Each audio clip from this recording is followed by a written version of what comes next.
a behavioral theory screencast that covers the theory of reasoned action and the theory of planned behavior, also known as TRA and TPB. Our group consists of Samantha Garcia, Sarah Heisman, and Hannah Patterson. My name is Hannah, and I'll be presenting this screencast. The theory of reasoned action and the theory of planned behavior were developed to examine the motivational factors that go into the decisions that we make. These decisions and actions are most closely connected to what is known as our behavioral intent. What exactly creates a behavioral intent? In other words, what are the factors that lead to our decision to behave a certain way? These factors are the constructs of the TRA and TPB, and they are our attitudes, our subjective norms, and our perceived control over the situation. This is an overview of the TRA and TPB. So working backwards from our behavior, you can see close connections to our intentions, which are then directly influenced by our attitudes, subjective norms, and our perceived control.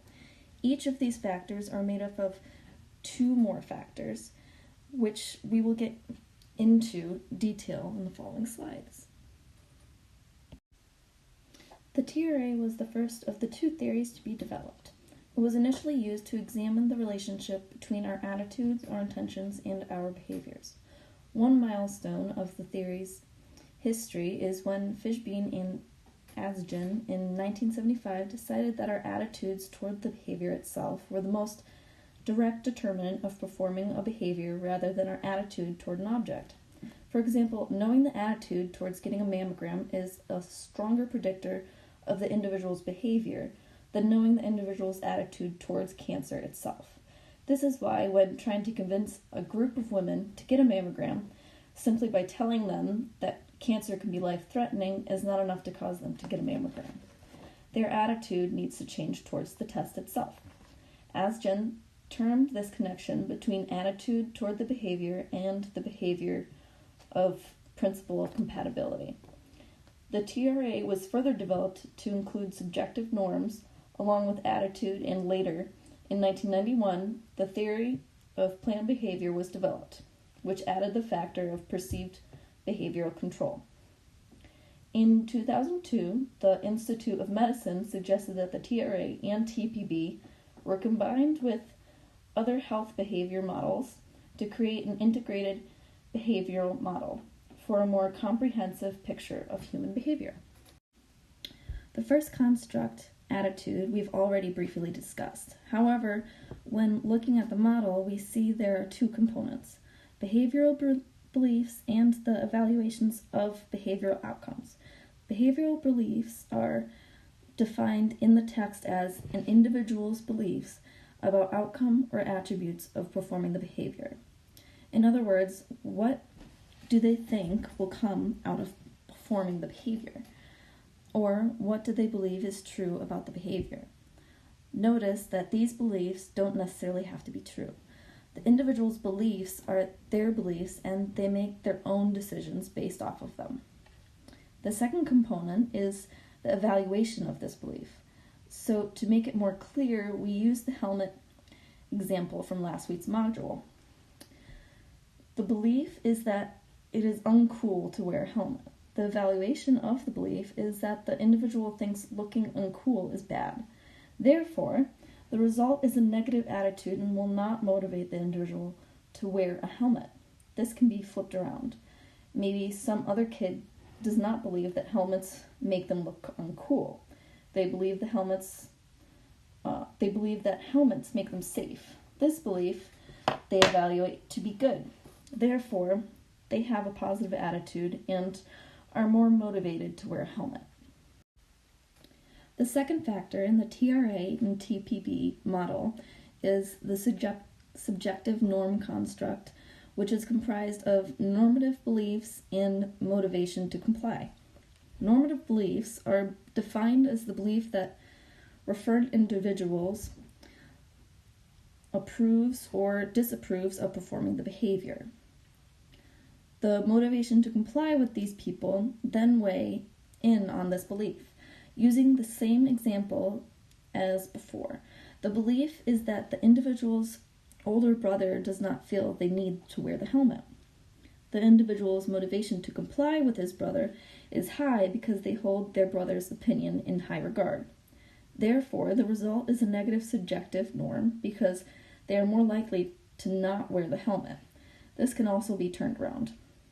Say the older brother feels that they should wear helmets, and the individual still holds their opinion in high regard. This results in a positive subjective norm because they are more likely to perform the behavior. If the individual does not care what the person thinks, then there is a neutral effect on the motivation to perform the behavior or wear a helmet. The final construct added as part of the theory of planned behavior is perceived behavioral control, which is comprised of control beliefs and perceived power. Control beliefs are defined as the likelihood of the presence or absence of facilitators and barriers to behavioral performance. In other words, what is the possibility of outside factors that facilitate or prevent the behavior from happening?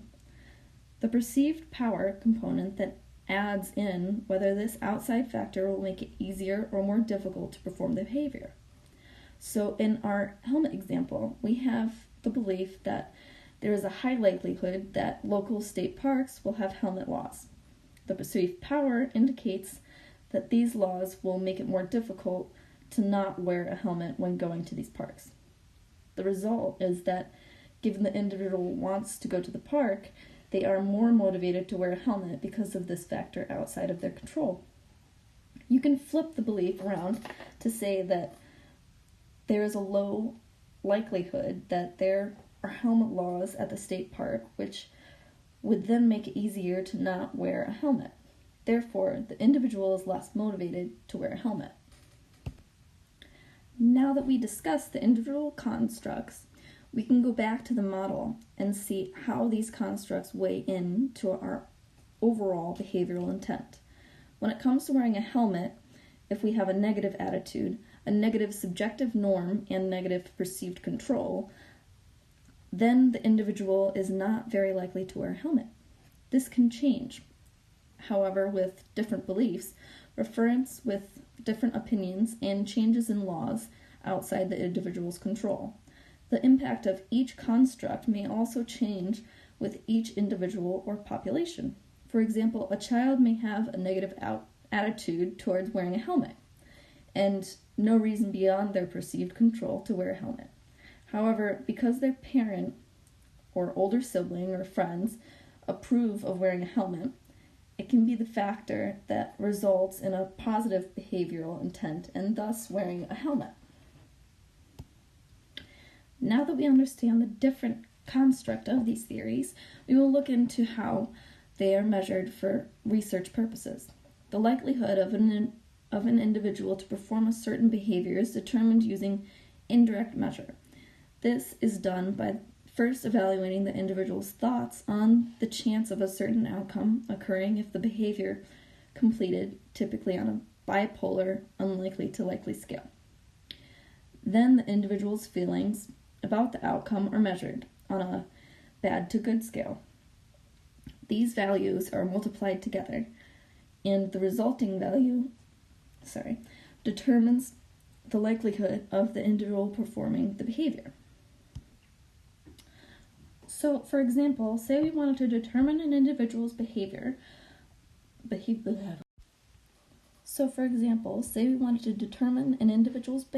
belief of quitting drinking in relation to weight loss.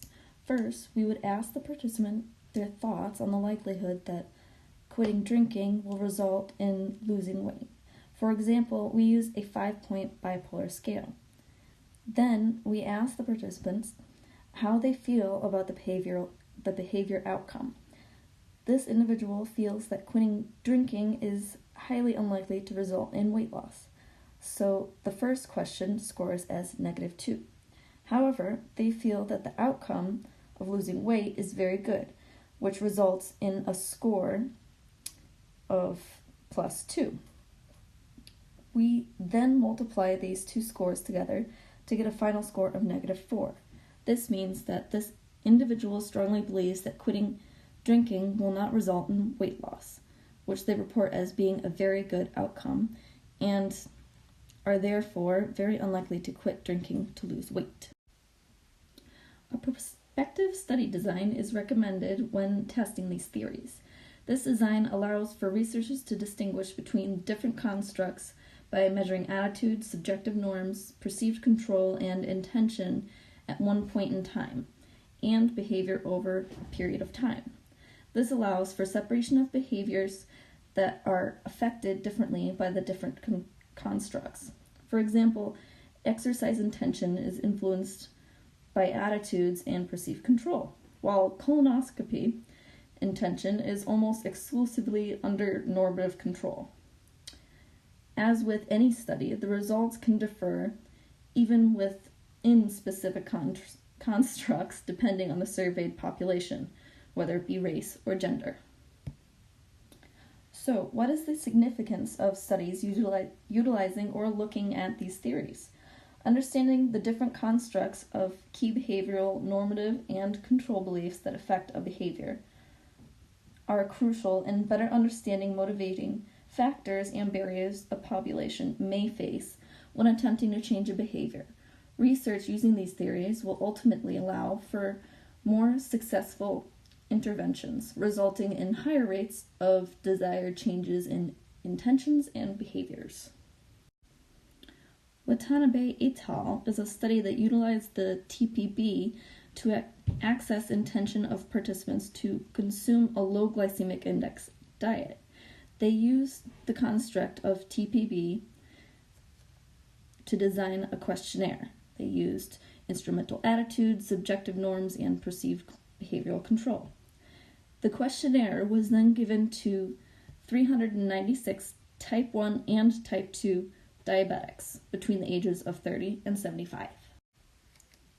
Results indicated that 90% of those surveyed felt they would have lower or better managed blood glucose levels if they followed the low glycemic index diet. Older age, higher income, being female, having type 2 diabetes, utilizing only diet as treatment, and understanding what the glycemic index is, were also all positively associated with a low glycemic index diet. From this study, researchers concluded that the questionnaire was a valid tool in determining an individual's intention to follow a low glycemic index, which can be useful in determining the effectiveness of interventions in future studies. That concludes our behavioral theory presentation. Samantha, Sarah, and I hope you found our presentation of these theories to be very informative and useful. Thank you for listening and have a wonderful day.